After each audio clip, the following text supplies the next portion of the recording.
প্রিয় দর্শক বন্ধুরা, আশা করি সকলে ভালো আছেন। আজকে আপনাদের সাথে আমি হাজির হয়েছি আজিজ রিয়াদ।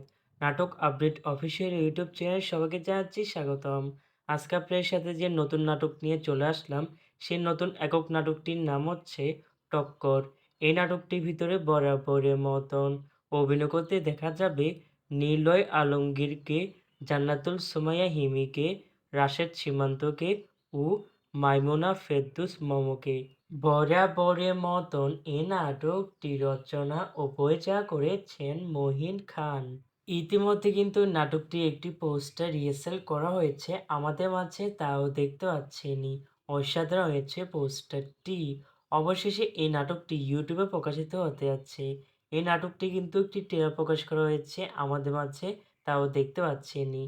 নাটকটি ইউটিউবে দেখতে চোখ রাখতে হবে 10 ফেব্রুয়ারি সোমবার দুপুর ৩টায় শুধুমাত্র এনএএফ এন্টারটেইনমেন্ট এর অফিসিয়াল ইউটিউব চ্যানেলে। টক্কর শিরোনামের নাটকটি দেখার জন্য কারা কারা অপেক্ষা আছেন সেটি অবশ্যই কমেন্ট করে জানাতে পারেন। আর এরকম নতুন নতুন একক নাটক, ওয়েব ফিল্ম, ওয়েব সিরিজ অথবা ধারাবাহিক নাটকের আপডেট পেতে এখনই চ্যানেলটিকে সাবস্ক্রাইব করে রাখুন। পাশে থাকা বেল আইকনটিকে অন করে রাখুন। তাহলে আমাদের নতুন নতুন একক নাটকের আপডেট পাবেন সবার আগে সর্বপ্রথম। ধন্যবাদ সবাইকে।